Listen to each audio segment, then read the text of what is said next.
Hello students, this is Waqar Ahmed, your economics teacher from Cambridge International School, Dasuha. And as you are aware that we are completing chapter number 12, balance of payments. And in today's lesson, we will complete this chapter number 12. So before moving on to the new topic, let us recall the topic studied in the last lesson. So as you can see on your screen, this is a structure of BOP on a single page. There are two types of account in BOP, current account and capital account. So in first table, we have calculated different variables from current account. First, we calculated BOT or balance of trade by deducting exports from imports, which is a negative figure. Then we calculated balance of services, and in the end we calculated current account balance. And current account, for current account balance, we added BOT plus BOS, and as you can see, it comes out to be a negative figure, means the current account is in deficit state. So we have written CAD indicating current account deficit. Then in the second table, we calculated the figures of capital account, and as you can see, in the end it comes out that there is a surplus in capital account. And then the third and the most important table, in which we calculated balance of payment, and as we have already discussed that in balance of payment double entry bookkeeping system is followed. So when we calculated BOP, then it came out to be 3.8 billion US dollars in surplus. So how to balance it? You can see that the capital account has got 3.8 billion dollars in excess. So what government of India did, it took these dollars from this account and put them into the official foreign exchange reserve of government of India, which increased the foreign exchange reserve by 3.8 billion dollars. What if there was a deficit?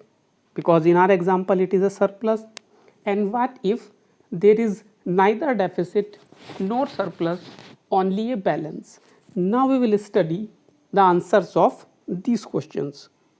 And before finding answers for our questions, we must be clear that what are official reserve transactions. Official reserve transactions are those transactions in which the central bank causes changes in the official reserve of our country, and change in official reserve can happen either by selling foreign exchange or buying foreign exchange. So under which circumstances RBI is compelled or RBI is forced to buy foreign exchange into the foreign exchange market or to buy foreign exchange from foreign exchange market? Let us see. So in the first situation, what if the BOP is in deficit? Means in our example BOP was in surplus. Now let us contemplate or think about a situation in which BOP is in deficit, meaning either one of the account, current or capital, is less from the other account. So in this situation, what RBI will do? RBI sells foreign exchange in the foreign exchange market, and then whatever receipts it gets from the sale, it puts that receipt into the current account or capital account to make it balance with the others. Clear? So I have highlighted this point. RBI sells foreign exchange when there is deficit in the BOP, and this is called official reserve sale. Means the sale is being done from the official reserve of the country. And when we are taking something from our official exchange reserve, then it will definitely decrease the foreign exchange reserve. Now one question arises, means the next question arises, although we have discussed it, what happens when there is surplus in BOP? Then in that situation, RBI takes that surplus from the BOP account, like it was surplus in capital account. So RBI will take that surplus from that account and will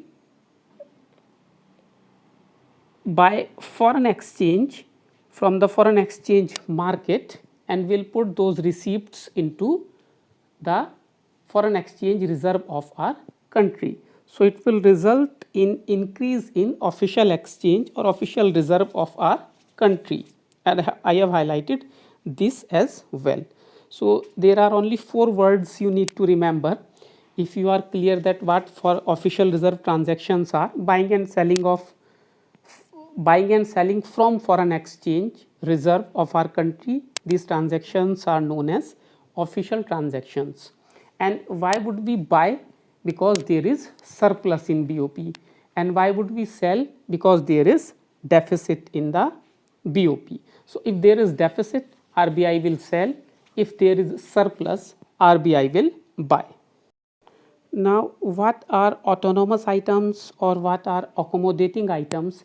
Before moving on to these items, let us go back to our example. We studied that our country did some transactions in current account and some transactions in capital account.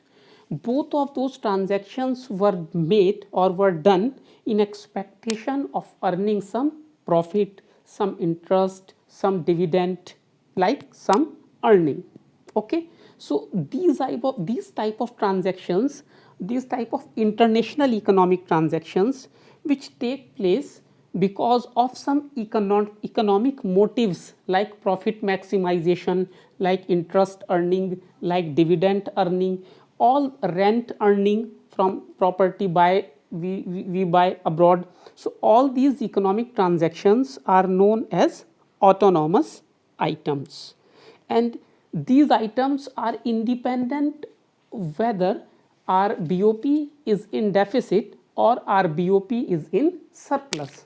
For example, a garment manufacturer from Ludhiana will export its garments to Gulf countries, to US, to Canada, to China, by not considering whether the BOP account of India is in deficit or in surplus. No, it is none of his concern. What is his concern? His concern is that his firm is doing economic transaction to earn profit. So all these transactions which do not consider or which do not think about the deficit or surplus in BOP, but they just think about their economic motive, are known as autonomous items, and these are known as above the line items in BOP. Above the line because these are done before establishing the balance. Clear? Now, autonomous transactions may cause deficit or surplus. Okay. So, when will autonomous transactions or items will call deficit? When the receipts are less and payments are more. Simply saying, when we are importing more and exporting less, then it will create a deficit in BOP.